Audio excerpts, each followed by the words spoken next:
Hello and welcome to this week's episode of Fellowship in Essential Oils. Now, we've been doing many episodes and this is starting to get a bit old, but we're going to talk about an old herb today that's been around for a long time. Today, we're talking about hyssop. How are you today, Liz? I am really happy to be talking about one of my favourite oils. I think it is one of the oils that people are very reluctant to use. They're nervous of it. But I find it to be one of the loveliest of plants as well. I grow a lot of hyssop. And interesting, the plant smells completely different to the essential oil. It smells a bit like weed. But the essential oil is much nicer, lighter, herbaceous, got a lovely green scent, almost like a lemony aspect to it. I think it's a beautiful oil. Yeah, and we were kind of shocked. We were doing a bit of a stock take because we have decided we're doing 100 episodes in this style, and then we're going to shake it up a little bit. We're doing a bit of a review of all the oils, making sure that all the important ones were done. And you were kind of a bit shocked that hyssop, we hadn't done it, and we had to slot it in because we'd maybe forgotten about it. But it's definitely an essential oil that can't be forgotten. Well, yes, and yeah, I came to talk about it actually. I just did a reel about it last week because this time of year is quite an important time of the year for hyssop from a religious point of view. We've just gone through Passover, and one of the Old Testament stories about it is that when God decided that he was going to wipe out the earth, he wanted to protect the Hebrews. And so he told the Hebrews to take their hyssop, to dip it into blood, and to paint the blood, it's lamb's blood, I think, onto the doorway so he would know to pass over the houses. But when you go through like Leviticus, for example, which is, if you don't know, Leviticus is really a series of instructions for priests of how, because it's the family, the line of Levi, and it appears loads and loads of times. They say that um, you should burn hyssop for around people who have leprosy. For somebody who is a sinner, you should wash them with hyssop. And this idea of blood and hyssop and a scarlet yarn, so a piece of wool that's dyed scarlet by dipping it into blood, appears loads and loads of times, and it always has this idea of purification, but also um, releasing from the grips of death. And what's interesting is, well, if you sort of forward a few pages and we get to the New Testament, when we hear about Jesus being on the cross in the book of Matthew, a soldier dips a sponge into vinegar and he gives, or sour wine, gives Jesus a drink of this to try and relieve his pain, and it's on a stick of hyssop. It's very clearly said that. So there's this idea that one it would release him from death, and it appears really close in the narrative to when Jesus says, "Eli, Eli, lima sabachthani, my God, why hast thou forsaken me?" Like, so just let me go, you know. And you have this idea that this sponge will ease his pain somewhat. And one of my favorite descriptions about um, hyssop was from Malte Hosel, who's the man who owns the lovely oils company Oshadi. And he talks about the constituents ketones as disincarnators. And we'll talk about the different chemotypes of hyssop in a minute, but for the most part, the one that you would normally buy is high in a constituent called pinacanthone, and then secondary isopinacanthone, and so those are ones, so they are ketones. And ketones, as I say, he calls them the disincarnators. things that break down substance. So in the physical body, things that are high in ketones are very good for breaking down mucus, breaking down scar tissue, breaking down grease on the skin. But also from a spiritual point of view, things that are high in ketones, these are disincarnate from the physical body. They kind of release the spirit, cleanse the spirit.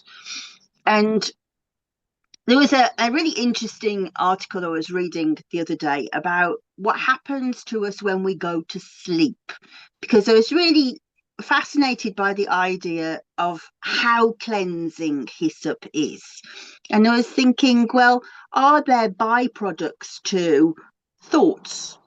Is that, when we overuse our muscles, we have lactic acid, uric acid. What happens to the brain?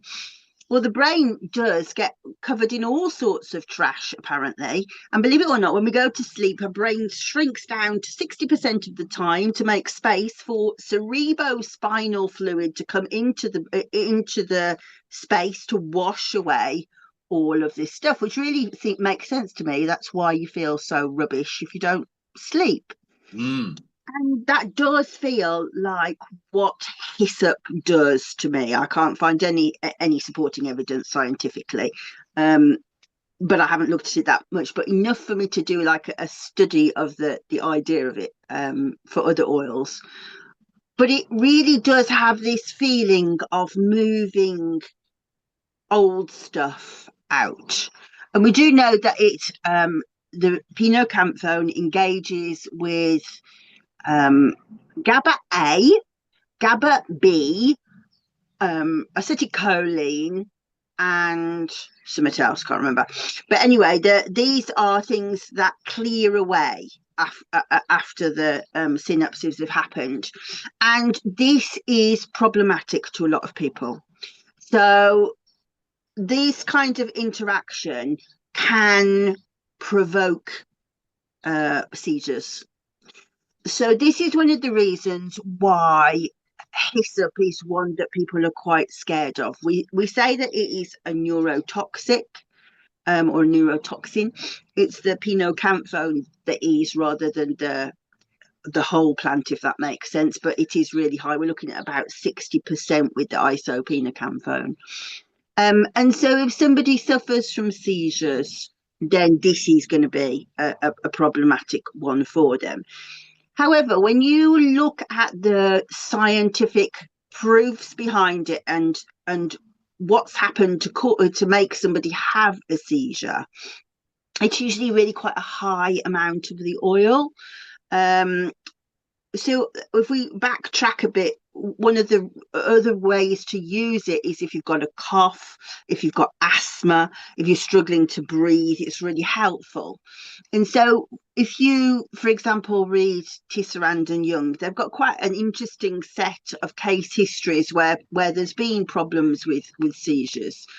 And it's usually when the mums found that the child's asthma responds really well to hyssop, and so they've been giving them like a 1 or 2 drops, or in one case somebody had got a cold, so they'd had 30 drops, and the first day nothing had happened, but the next day then they'd had a seizure. And there's a definite correlation between these seizures and hyssop, but it is really high amounts.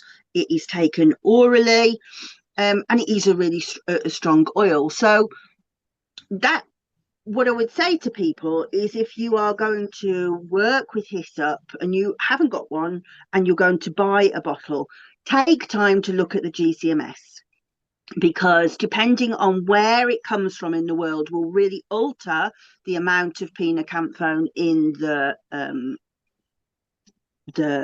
distillation. Also, the time of year it was distilled. So if it's been distilled after the flowers have died, then we have a really high linalool sort of chemotype, and you're not going to have the same issues. Tisserand and Young say use in dilutions of 0.3%. I have to say I use it at 0.5%, but still lows, very, very low. but absolutely fantastic for respiratory problems. As you know, I have bad lungs, so really helpful for me.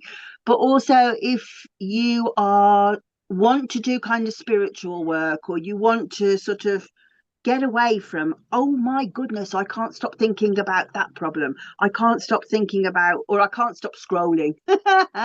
Those kind of things where you're kept right in the real 3D reality, and you want to be able to do something uh, more connected outside. It's really good for kind of moving you out of the physical body to the wider realm. So I want to quiz you a little bit more about, saying that it is dangerous for people to use. For someone like, say, myself, who's not epileptic, who doesn't have seizures, is there, yes, still using it on a low dilution, but would a regular person need to be worried about using Hyssop? Not really. If you keep your dilutions low, then it's an absolutely fantastic oil. I would also, my instinct is that if you've got high blood pressure, it probably has those kind of sort of that energetic shift that you would want to avoid as well. But Mm. but I can't think of any science that backs that up. But that's the feeling about it. But no, if you're not the kind of person that suffers from seizures, or you're not the kind of person that has a dispensation towards delusions or psychosis or paranoia, I hate to use the word normal, because what is it? It's a washing machine cycle, that's it. But if you are somebody who doesn't have those kinds of issues, then I would say it's a great oil to use, especially if you've got a cough, especially if you've got a scar that's not improving. Really fantastic oil.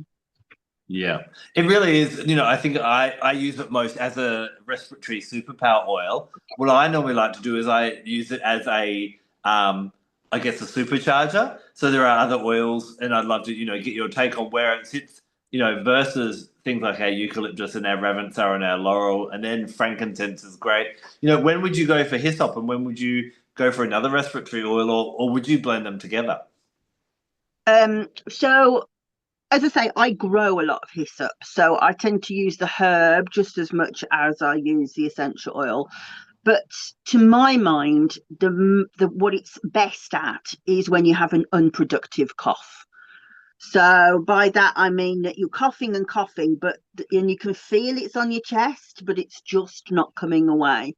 Mm. And so it's really good for breaking down phlegm, breaking down catarrh. So if you've got substance that is gunky and thick, it's like almost like it dilutes it, it waters it down. Um, actually, there is another time I would say don't use it. Would be is if you are somebody who has a problem with holding on to urine. So if you've got like prostate problems or things like that, it does have the capacity to kind of pull urine in and just not let you use it. And so that would be another sort of situation. I'd say I wouldn't. It's not an oil that I really think that you would ever want to use that much on its own, Mm. because I mean, it does have a really nice scent, it does feel really sedative, but there's something a bit like flat to its fragrance, and certainly when you smell the herb, it's really flat. So you would want to lift it a little bit. So something like eucalyptus, which has that lovely sort of sharp top note, they work really well together because they do the same thing and they really balance each other fantastically. Also, I wouldn't think it would be a good oil to use in pregnancy either. So if you've got a really bad cough, even after 16 weeks, because it can, um, so it's difficult to be able to sort of monitor what the actual specifics about which essential oils you should use and which ones you shouldn't use in pregnancy are, because um, it's not ethical to actually do those experiments on a fetus. So what we do is we make suggested guesses and on based on what we know that the oil will do.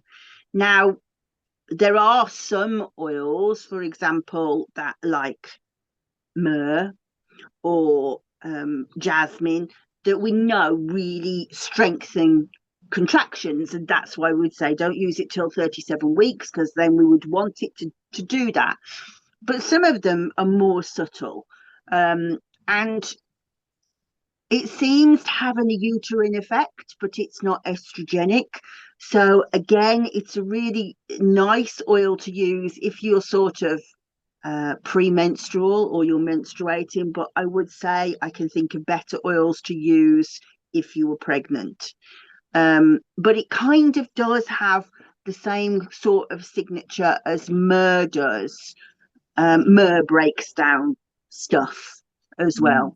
And so it kind of feels the same kind of signature as myrrh to me, especially like all these religious associations too. Yeah. Now I'm really intrigued as well. I haven't heard about hyssop and scar tissue. What would you combine it with there? If someone had some scar tissue, would you say, post surgery if it's not healing properly, or are you talking about superficial scars or a little bit of each? Yeah, well, you could try it on either. I would always use helichrysum for scarring. I really love jasmine for scarring. So, for example, if somebody actually, so that's a good example. So, if somebody has acne and it's really quite greasy acne, then hyssop is fantastic for sort of cutting through that grease, but also would have that effect on stopping the scarring. And that's a great way to use jasmine for acne. And Mm. these are helpful things because they don't have particularly girly scents. Yeah. So, for example, I really couldn't get Dexter to use lavender on before he goes to school on the spot, because then he'd smell like his nan. Yeah. So these are good male oils, but for scarring, I would always say myrrh is such a good skin healer. Helichrysum so good for scarring, and hyssop so good for scarring. And I would try to use it in a rose hip or a calendula carrier oil. Rose hips very very good for scarring, but calendula is just really good at sort of resurfacing the skin. Yeah, beautiful. Now, I love what you were saying as well about it has, again, we have another classic example of what the oil does physically, it does metaphysically as well. And I find this to be a really great one for that kind of clearing and cleansing. And like you said, it warded off the angel of death. And there are lots of different cleansing crystals that we use around the world. And I'm always, a big advocate of if you can use one that's local to your area. I encourage Australians to be cleansing with eucalyptus. I encourage people, okay, if you're going to use Palo Santo, it's better if you're from that region, although we do kind of advocate for Palo Santo being a bit of a special occasion oil and that type of thing. But the more we can use plants that have been used in our local area, it's really, really powerful. But I do go for my hyssop when I find that, okay, we need to bring the big guns out type of thing. So, when there's a lot of shit happening for you, a lot of mental strain. Sometimes we just have those people that totally drain us out, and we just really need to cleanse that energy. So I think, if you think, okay, I need something good enough to get rid of the angel of death, that's where I'd reach for my hyssop as that type of one as well. And leading into this, I think I find this to be a beautiful crown chakra essential oil. And I think, we often talk about, we want to be more spiritual and connect with our spirituality. And one thing I find with so many people in conversations with them is, yeah, I haven't had a chance to do that recently. Life's just been really, really busy. And I find that, sometimes it can be the busyness of life that stops us from pursuing what draws our soul and our spirit. And this doesn't necessarily have to mean a religion or a spiritual path, but just what nurtures our soul. I've just been so busy, I haven't had a second to myself. Or sometimes we get really caught up on either something that's happening in our personal lives that's, maybe it's at work, maybe it's in our personal life, and we get caught up in that, or we get caught up with, how the world's going to waste in a wash basket kind of thing, and that drags us down, takes away our joy. And I find Hyssop is a beautiful one to lean into there with meditation, maybe pop a little bit in the diffuser and just go, right, let's get rid of all that and come back to who I am and what I want to focus on and what nourishes my soul and what brings joy to my soul. Because that, at the end of the day, if it brings joy to your spirit, then you're on the right spiritual path. And anything that doesn't, it's misleading you. So I think Hyssop's a really nice breaking down the I guess the muck, like you're talking about with the phlegm in the lungs, the phlegm in our lives that we almost have to struggle through when life is a struggle, and gets us back on the free and easy freeway. Yeah, I love that. I think when we're doing this kind of work, we're obviously talking about essential oils, and that is problematic in its own right because then you visualize it as a juice in a bottle. Mm. But when you think back to going back to the Bible again, part of the Hebrew tradition that was that somebody would tithe 10% of their income to of their harvest to the temple.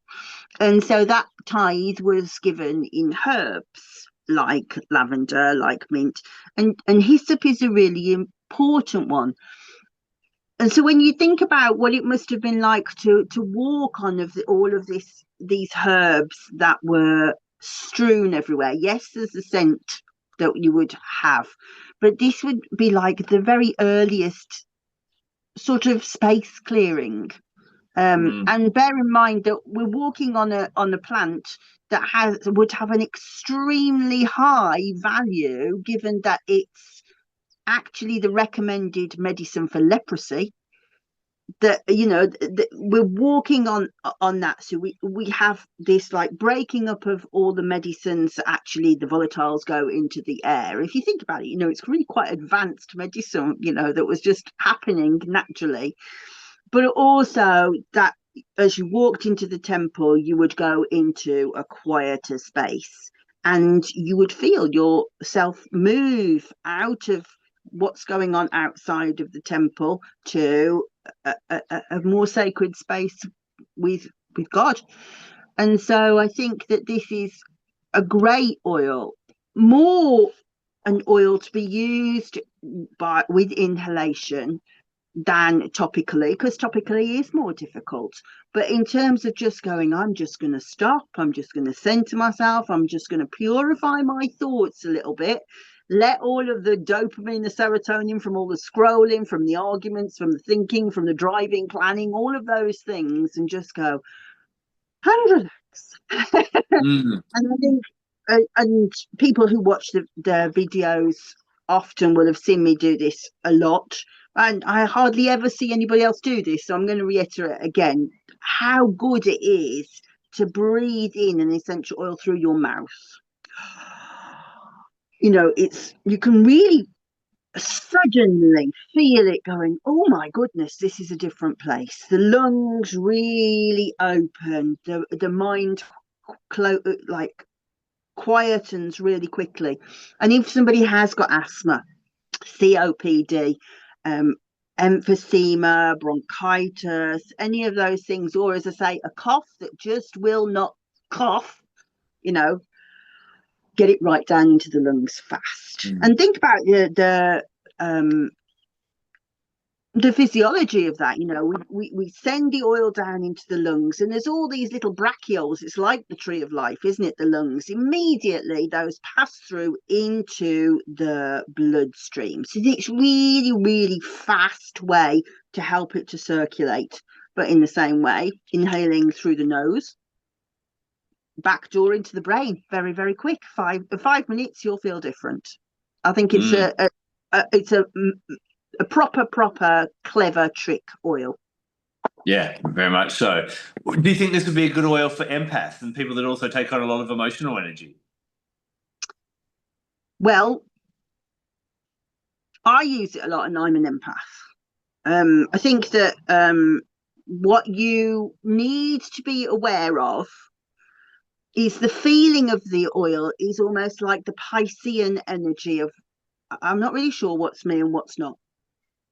And so, depending on how resilient you are at being an empath. So it took me a very, very long time to live comfortably in the world, because I would be able to walk down the street and I would take on everybody's stuff all of the time. And I would come home and I would be very moody and like, I don't even know how I got in this mood. And it took me a long time to realize that's because you've let everybody permeate into your aura. Mm. So I would say it's almost the opposite to what you say. So if somebody has not learned how to go, actually, nope, you're not coming in, it will be problematic because it will just break that down. Got you. Uh, and so if somebody is an empath and finds that very difficult to be, that they pick a lot of stuff up, then I would say I would be careful of this one. Celery seed would be loads better. Juniper would be loads better. But if you're perhaps somebody who knows that you have those skills, wants to be able to work with those skills, has learned how to shut down your aura, how to actually discern my space, your space, but wants to be able to open the channel to work with, for example, work with in a hospice situation, that you want to be able to open that doorway to empathy, or you want to engage with plant spirits like I do, then it is a great doorway. But I would say, if you haven't learned to control that yet, no, I wouldn't use it. Got you. Fair enough. What activity I'll just share with people as well. I love to do this, probably more so with eucalyptus or Spanish sage rather than hyssop. But I'll just pop a drop in my hand and just breathe out, and then take a deep breath in. Just wave my hands quickly, like I'm kind of brushing everything off. But really great after a bad phone call, or something bad happening, and you're kind of breathing in that oil, but kind of waving it through the aura as well. It's a really simple kind of activity, but it can be a really quick a nice way for a quick cleanse, especially if you are in between phone calls or in between meetings, or you've got to be back on the stage of life. It's a really nice one to quickly cleanse the energy away, and I think Hyssop would work well for that in some cases. Yeah, I agree. Yeah. I'm deciding whether to say this or not, because it goes into a deeper conversation. But when you're working on a deeper level with the aura, this practice that you're talking about, fantastic practice, absolutely fantastic practice. But what you'll find with somebody who is in a weakened state, or has psychological issues, or has had trauma, when you're working with the aura, what you'll start to discern is that there are holes in the aura. Yeah. And they are spaces where energy will leak out. Doing the kind of practice that you're talking about is great for a healthy aura, and it won't do those auras any harm, but there's deeper work that can be done to do that kind of work. And I do think that hyssop is very good for cleansing the aura. But what you'll find is, if somebody has got loads and loads of holes in the aura and they are leaking energy, and you'll start to see that that person is anxious, they're depressed, probably got sort of malaises, physical malaises, can't really explain why. It's because they're just losing energy everywhere. You might find that it's a bit like putting way too much, like, what am I trying to say? When you have like a cup of cordial, and or somebody makes you a cup of cordial and it's way different to what you would make it. Oh, you put so much squash in that, it's really strong. If somebody's got holes in the aura, you will have that effect with hyssop, that there's nothing to dilute it, so it will be much, much stronger. And so I do think that's possibly part of the issue with the psychosis, with the epilepsy, those kind of things, where there's no filter for it. There's nothing to keep it Mm-hmm. out. Yeah, awesome. Thank you for sharing that. So chakra wise, I find this to be a crown chakra oil. What would you say? Crown chakra, but also brow chakra. Um, and I know what your next question is going to be because we've been doing this for such a long time. You're going to ask about planets, and I went through the checklist, and I was like, I'm going to say Neptune, which we hardly ever say Neptune for any oils because they tend to be hazardous oils because of it's kind of hallucinogenic quality, isn't it? Delusions. But I do think hyssop, mercurial, moon, but it also has this Neptunian energy where things come in waves and play tricks with your mind. Yeah. Yeah. Some weeks I'm very adamant. No, I feel it's very much this planet. I normally attribute it to Jupiter, in that way that it does help with that spiritual expansion and that kind of realm. But I could be swayed into Neptune. I can see that. So I like that idea. Yeah. Now, of course, because you know what I'm going to ask you next. What are you doing on the weekend? No, I'm joking. Is this an oil everyone needs? Do you think? Um, Yeah, I definitely think everybody benefits from using this oil as long as you are really looking at the contraindications. But I think one of the things with COVID is that we get horrible, horrible coughs. Yes. And so yeah, really, really useful, I think. Yeah, and you're a bigger fan of using it aromatically or breathing it in through the mouth rather than a chest rub or topical use. No, when I've got a cough, I throw the whole cupboard at it. So Yeah, I'm using it topically. I'm inhaling it. I'm throwing it as making hyssop tea. I'm doing inhalations with the plant.